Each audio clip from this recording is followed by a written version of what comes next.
So today I want to touch on the Packers' biggest offseason needs, looking at the different positions where I think the Packers have the biggest needs to fill, whether that's in the draft as well as in free agency. And I'll go from number 1 to number 5. Starting off, number 1, Packers' biggest need this offseason, edge rusher. I think that they had their moments. They got better later in the second half of the season. But all in all, it just wasn't really a great showing from the Packers edge rusher room. 26 in pass rush win rate per ESPN at 35%. They were really good against the run, 6th in run stop win rate, which was a switch up from what we had seen in Green Bay for a long time.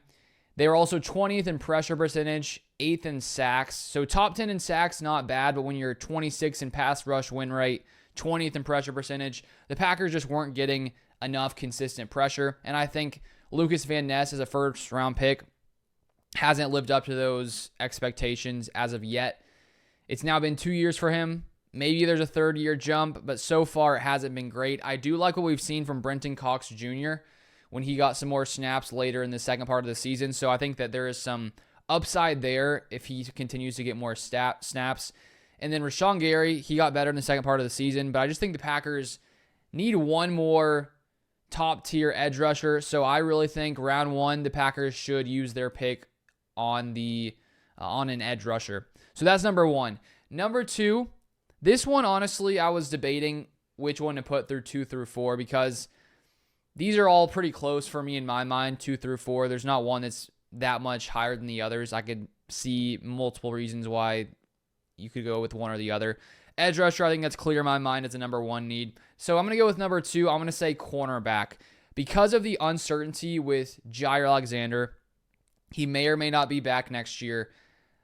I personally would rather him be back because I think with the dead cap kit you're going to have moving on from him, you might as well have him on the roster. But maybe the Packers decide because he's dealt with so many injuries, they want to potentially move on, whether that's releasing him or trading him. And when you look at the stats when Jair was on the field versus when he wasn't, the Packers were just much better with Jair playing, which isn't shocking.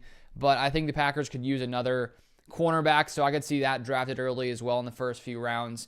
I think that what the Packers have with Keyshawn Nixon, Javon Bullard could take some strides forward in his second year after being a rookie this past season.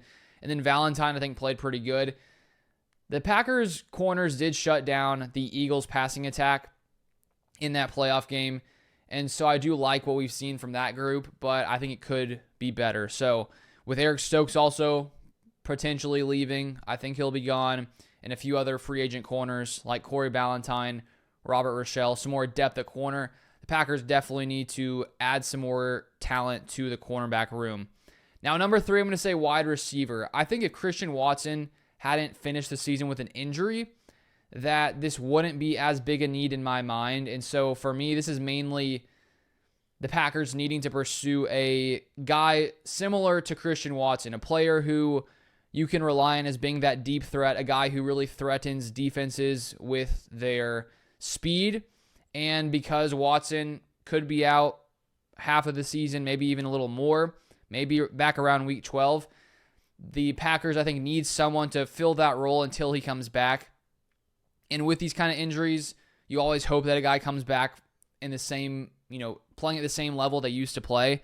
But you never know, what can happen with these injuries. So I think that's what the Packers need, especially early on in the season, someone who can help them right away. And so they could decide to go at this through the draft. Maybe they decide to pursue a free agent wide receiver. So I'll probably make some more videos later in the future about specific targets, but that's that number 3. Now, number 4, I have defensive tackle. I think that when you look at the Packers' defensive line, they were pretty good at stopping the run in 2024.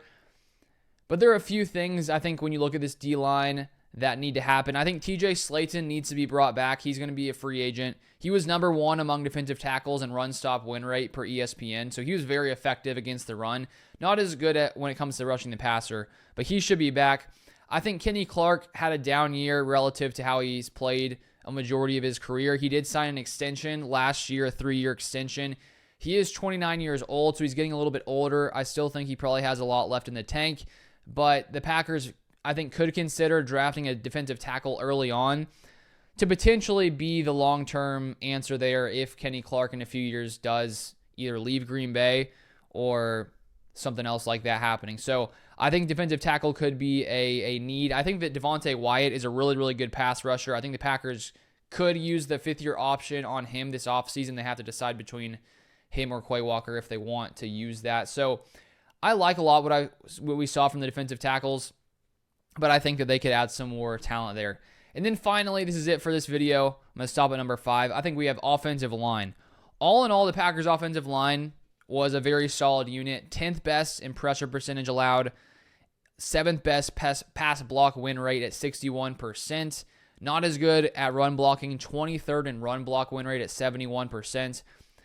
And one aspect of Jordan Love's game that is so good is his ability to escape pressure and not get sacked. He's really good at escaping those sacks, and so the Packers were one of the best teams in the league when it came to sacks allowed, and that's largely due to Jordan Love's ability to maneuver his way out of sacks where most quarterbacks would get sacked. But still, I think this is a top 10 unit, and when you look at each specific guy, I think that Rasheed Walker, he's an okay tackle. He's not great in my mind. If you look at all tackles who played 1,000 snaps in 2024, there were 31 of them. He was 18th in best in pressures allowed, 25th in hurries allowed, tied for 9th in sacks allowed, and tied for 13th in hits allowed. So I think he's a fine player, but I think the Packers, I'm curious to see if they decide with Jordan Morgan to see if he'll compete for that left tackle spot.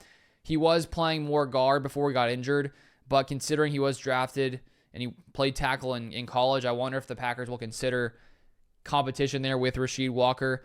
But I think the rest of the positions there, at tackle, Zach Tom, one of the better tackles in the league. Elton Jenkins, one of the best guards in the league.